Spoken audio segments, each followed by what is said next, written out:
Bismillahirrahmanirrahim. Assalamualaikum warahmatullahi wabarakatuh. Selamat bertemu kembali. Semoga kita dalam keadaan sehat walafiat serta dalam lindungan Allah Subhanahu wa taala. Amin amin ya rabbal alamin. Untuk teman-temanku YIN Al-Qadiri yang kami cintai, serta kepada semua para dosen YIN Al-Qadiri yang kami banggakan. Kami di sini atas nama Subaidah akan memaparkan salah satu mata kuliah perbandingan pendidikan yang diampu oleh Bapak dosen kami, Bapak Fikri Farihin, MPDI yang kami banggakan.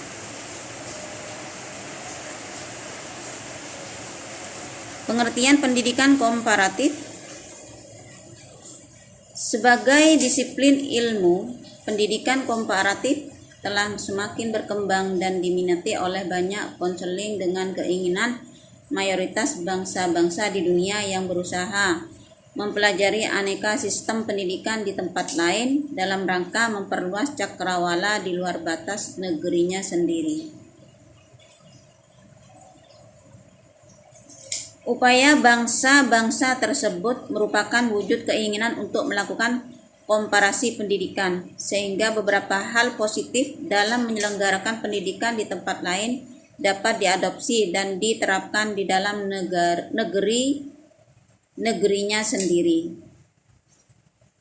Pendidikan komparatif memiliki kekhasan tersendiri bila dibandingkan dengan ilmu-ilmu lainnya. Ilmu ini dirintis oleh beberapa ahli pada pertengahan abad ke-13 Masehi yang hadir dengan aneka latar belakang. Pada suatu sisi, kehadiran ilmu ini diawali oleh adanya keprihatinan sebagian masyarakat dunia tentang berlarut-larutnya pola hubungan antara bangsa yang diwarnai rasa kecurigaan, distrustfulness, dan bermusuhan, hostility, satu sama lain, serta rendahnya pengetahuan masing-masing bangsa terhadap kehidupan bangsa lain. Akibatnya banyak terjadi konflik di banyak kawasan dunia yang berasal dari kesalahpahaman satu dengan lainnya, serta kuatkan sentimen subjektif pada diri masing-masing. Sedang pada sisi lain, penyusunan ilmu ini dipicu oleh meningkatnya tuntutan para ahli baik yang bersifat praktis maupun akademis untuk memantapkan studi pendidikan komparatif menjadi sebuah disiplin ilmu maupun akademis untuk memantapkan studi pendidikan komparatif menjadi sebuah disiplin ilmu sebagai bentuk akomodasi terhadap masyarakat terhadap maraknya upaya perbandingan pendidikan antar bangsa. Secara etimologis, pendidikan komparatif berasal dari kata pendidikan dan komparatif menurut Kamus Bahasa Inggris Oxford Learners Pocket Dictionary. Kata pendidikan diartikan sebagai pembelajaran dan pelatihan. Education is introduction dan training. Sedangkan kata komparatif diartikan sebagai keadaan yang berkaitan dengan usaha membandingkan. Kata komparatif berasal dari kata kerja bahasa Inggris to compare, membandingkan, atau kata benda comparison, perbandingan, sehingga komparatif diartikan sebagai suatu yang bersifat membandingkan. Oleh karena itu, pendidikan komparatif secara etimologi dimaksudkan sebagai ilmu yang mempelajari tata cara atau prosedur membandingkan dua atau lebih sistem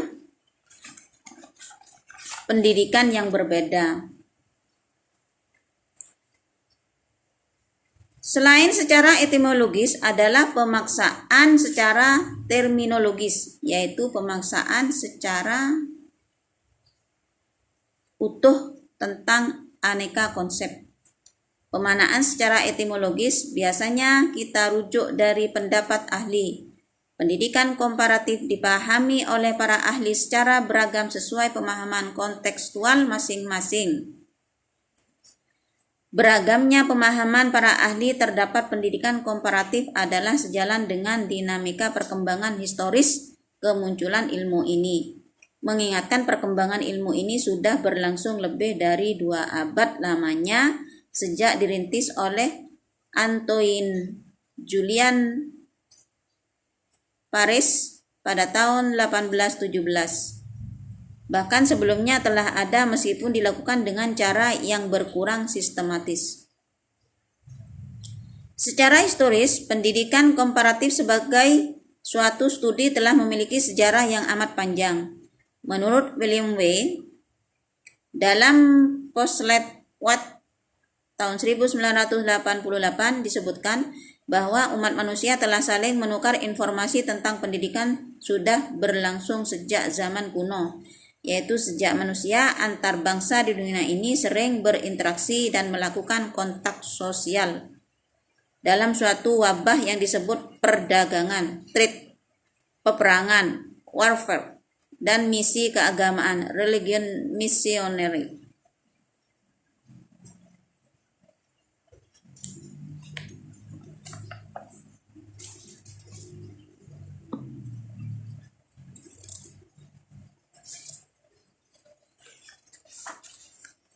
Kedudukan pendidikan komparatif. Pendidikan komparatif berkedudukan sebagai salah satu ilmu pondasi yang memperkokoh bangunan ilmu pendidikan.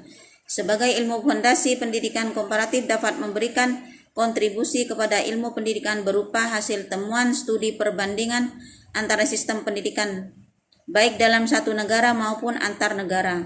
Paling tidak 2 temuan studi identifikasi secara awam tentang sumbangan ilmu ini, yaitu 1. Penemuan pola umum penyelenggaraan pendidikan sebagai tren pendidikan dunia. 2. Peratasan aneka tipologi pendidikan yang berlangsung di banyak kawasan dunia. Dan semua hasil temuan perkaliannya tersebut dapat memperkaya hasanah pengetahuan. The body of knowledge dari ilmu pendidikan.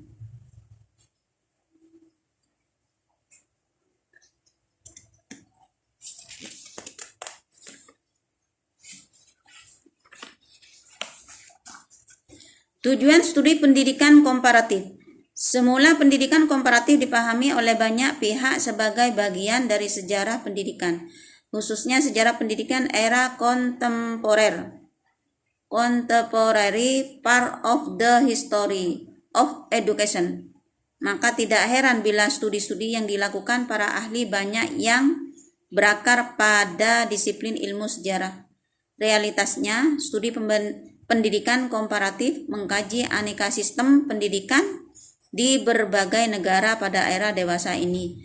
Sejarah pendidikan mengkaji aneka sistem pendidikan pada era masa lampau. Lagi pula sejarah pendidikan, history of education, telah diakui sebagai ilmu yang mapan sebagaimana disiplin ilmu lain seperti sosiologi pendidikan, antropologi pendidikan, psikologi pendidikan, politik pendidikan, dan filsafat pendidikan. Namun demikian, karena mayoritas ahli memiliki pendidikan komparatif memiliki beberapa kekhususan. Kalau memang menjadi bagian dari ilmu sejarah pendidikan, mengapa ia tidak dinamakan saja sebagai sejarah kontemporer pendidikan?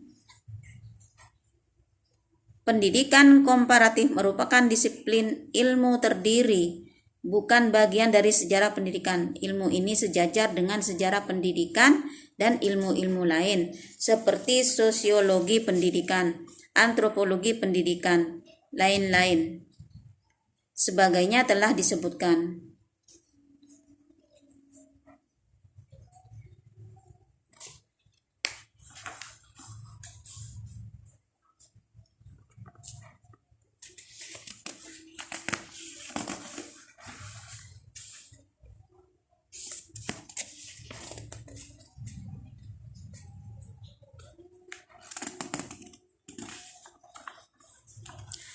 Adapun manfaat mempelajari studi pendidikan komparatif antara lain: 1. Dapat memiliki konsep-konsep dasar dan metode perbandingan aneka sistem pendidikan, baik yang ada dalam satu daerah atau negara maupun antar daerah atau negara.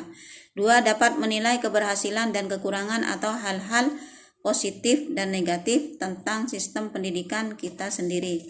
3. Dapat menilai isu-isu dan mengakui perkembangan pendidikan secara global, sekaligus dapat terhindar dari penilaian dengan kacamata etnosentrisme sempit. 4. Memperoleh pengetahuan tentang model-model sistem pendidikan di beberapa daerah atau negara.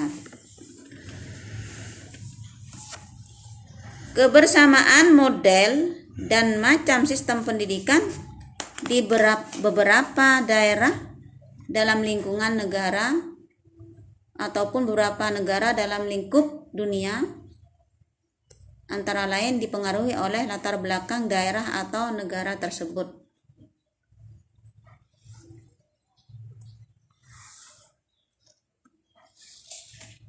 Dengan mempelajari diri pada tujuan mempelajari pendidikan komparatif di atas, konsekuensi loginya adalah dapat diperolehnya manfaat.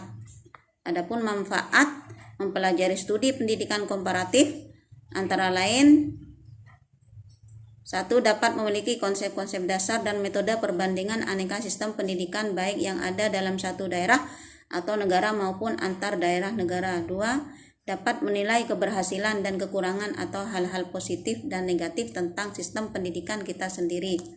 3. Dapat dinilai isu-isu dan mengikuti perkembangan pendidikan secara global, sekaligus dapat terhindar dari penilaian dengan kacamata etnosentrisme sempit. 4. Memperoleh pengetahuan tentang model-model sistem pendidikan di beberapa daerah atau negara.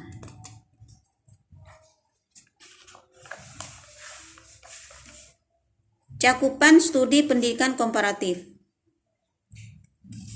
Yang pertama yaitu studi area. Studi ini diarahkan pada suatu wilayah tertentu yang berusaha mempelajari sistem pendidikan dengan memperhatikan konteks ekonomi, sosial, politik, dan budayanya. Satu area dapat mencakup satu negara atau beberapa negara yang menjadi sasaran studi. Misalnya, studi sistem pendidikan di area Asia Tenggara yang mencakup beberapa negara seperti Malaysia, Singapura, Brunei Darussalam, Filipina, Thailand, Kamboja, Vietnam, Myanmar, Laos, dan Indonesia. Atau area ujung Malaka saja yang hanya mencakup negara Malaysia saja atau Singapura saja. Bisa juga studi area dalam batas-batas negara Brunei Darussalam. Yang kedua, studi tematik. Studi tematik ini lebih diarahkan kepada pengkajian terhadap tema-tema tertentu dalam pendidikan. Misalnya tema manajemen kelembagaan sekolah, pembaharuan kurikulum, mutu lulusan sekolah, otonomi lembaga pendidikan, privatisasi perguruan tinggi, pendidikan prasekolah, integrasi pendidikan sekolah dan luar sekolah, peningkatan mutu guru, pemberdayaan organisasi profesi pendidik, pengayaan sumber belajar, dan lain-lain.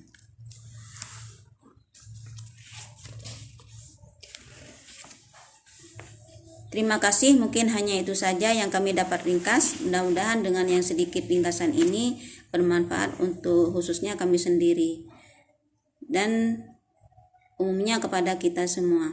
Kami akhiri, wassalamualaikum warahmatullahi wabarakatuh.